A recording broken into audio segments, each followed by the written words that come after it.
Boiling point of pure solvent is TB1. After addition of non-volatile solute, non-volatile, non-dissociate, non-associate solute, its boiling point increases to TB. इसको TB not ले लेते हैं, इसको TB1 ले लेते हैं। देखिए कि कैसे इसका बॉइलिंग पॉइंट इंक्रीज हुआ, पहले तो इसको समझ लीजिएगा। नॉन वोलेटाइल सॉल्यूट ऐड करने से क्या होता है, वेपर प्रेशर डिक्रीज होता है। और आपको ये भी पता होना चाहिए बॉइलिंग पॉइंट किस प्रेशर पे आता है।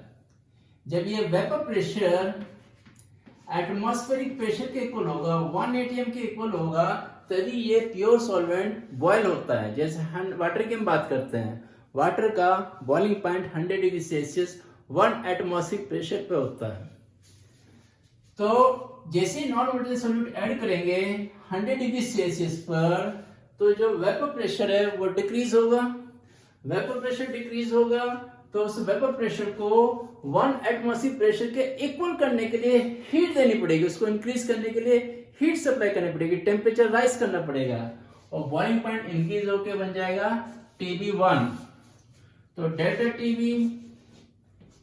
TB1 माइनस TB नॉट, ये जो डिफरेंस आया है यही होता है एलिवेशन इन बॉइलिंग पॉइंट। अब इसको ग्राफ से समझ लेते हैं। ग्राफ से हम इसको कैसे समझते हैं,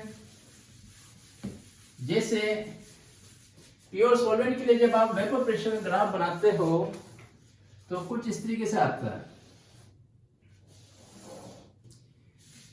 वेपर प्रेशर y एक्सिस पे ले लेते हैं और टेम्परेचर x एक्सिस पर, और ये हमने टॉप पोजीशन, ये जो लाइन ली है पैरेलल टू x, ये शो कर रहा है 1 atm। ये 1 एटमॉस्फेरिक प्रेशर को रिप्रेजेंट कर रहा है। जैसे जैसे किसी भी लिक्विड का टेम्परेचर राइज होता है तो वेपर प्रेशर भी राइज होता है। तो इस तरीके से एक कर्व हमें मिलता है, लेकिन कब तक राइज होगा, जब तक कि वो अपने बॉइलिंग पॉइंट पर ना आ जाए। तो ये बॉइलिंग पॉइंट हमें मिला है सॉल्वेंट के लिए। अभी इसमें हमने कोई सॉल्यूट ऐड नहीं किया, जैसे ये सॉल्यूट है और बॉइलिंग पॉइंट TB नॉट, और जैसे सॉल्वेंट में हम सॉल्यूट ऐड करेंगे, non volatile, non dissociate, non associate nature का सॉल्यूट ऐड करेंगे, तो इसका डिफरेंट डिफरेंट टेम्परेचर पे जो ग्राफ आएगा, पहले ग्राफ के कंपैरिजन में उसकी वैल्यू इससे नीचे आएगी।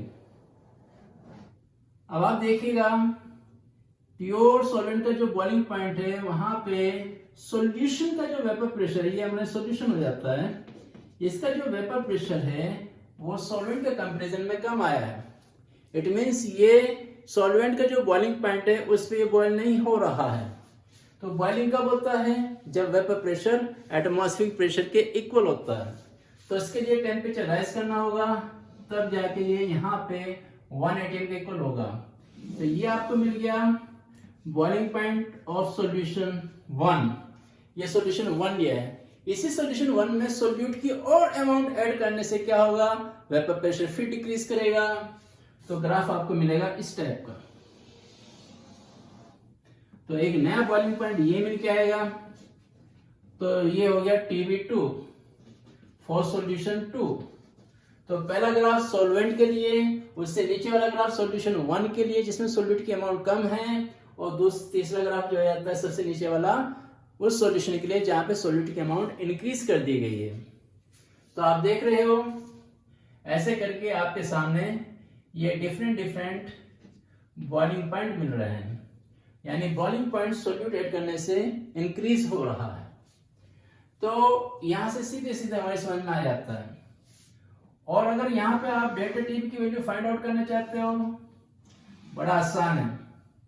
ये पॉइंट A ले लीजिएगा, ये B और ये C, और इसको हम E ले लेते हैं और इसको F ले लेते हैं।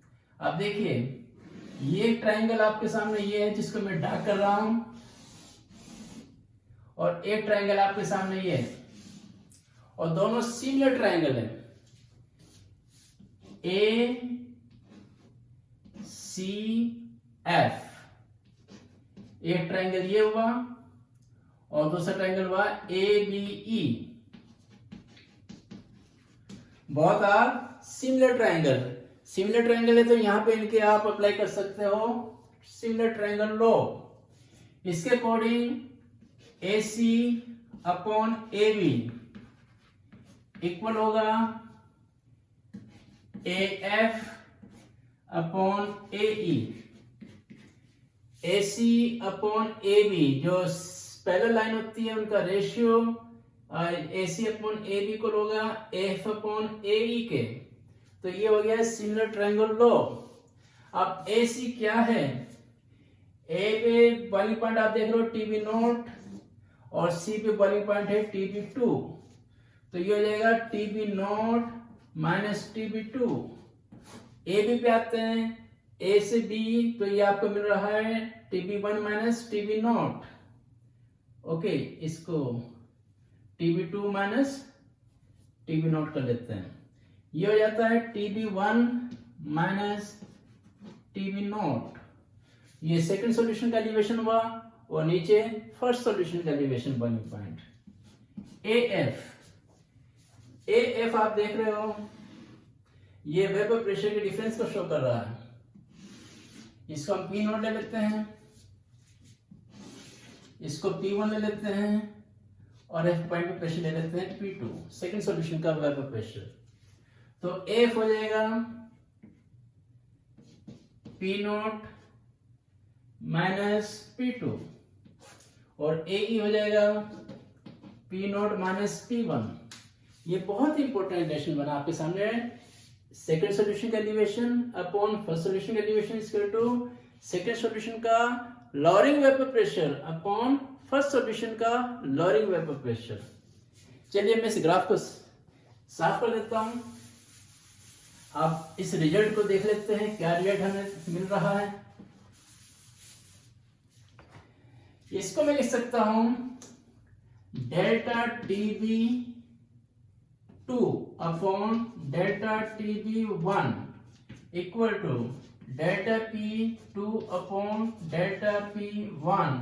Delta P2 are lowering vapor pressure in second solution and delta P1 is lowering vapor pressure in first solution. तो आप यहाँ पे देख रहे हो delta TB2, delta P2, तो delta DB directly proportional delta P। ये रिजल्ट आपके सामने आया और आपको पता होना चाहिए delta P किस तरह से मोलैरिटी से कनेक्ट होता है। उसके लिए आपको RLBP पे जाना पड़ेगा।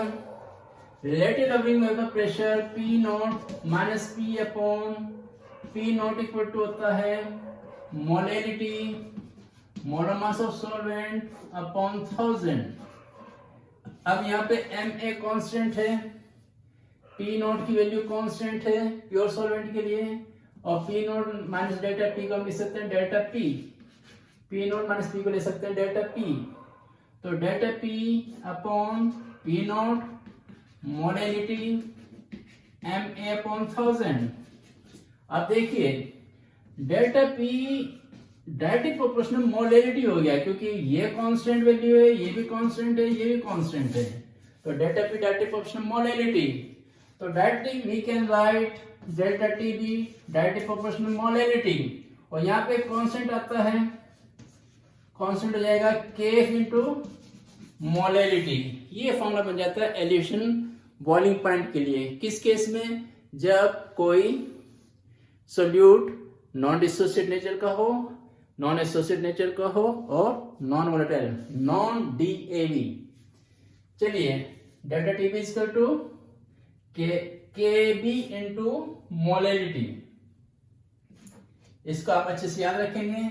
अगर यहां पर सोल्यूट का नेचर डिसोसिएट हो जाए या एसोसिएट हो जाए तो ये फॉर्मूला वैलिड नहीं होगा क्योंकि इस फॉर्मूले से निकलने वाली जो वैल्यू होती है वो कैलकुलेटेड कोलिगेटिव प्रॉपर्टीज होती है। तब कौन सा फॉर्मूला यूज करेंगे वो मैं आपको बता देता हूं। जब एबनॉर्मल केस होता है, वैन ऑफ फैक्टर की एंट्री होती है, तब डेल्टा TB का जो फॉर्मूला होगा वो होगा delta TB equal to I into KB into molarity. ये वैल्यू ऑब्जर्व वैल्यू होगी, क्योंकि Kb into molality calculated value है। डिसोसिएशन केस होगा तो observe value greater than calculated होगी, एसोसिएशन केस होगा तो observe value less than calculated होगी। तो ऐसे करके ये आपके सामने रिजल्ट आ गया। Okay, thank you.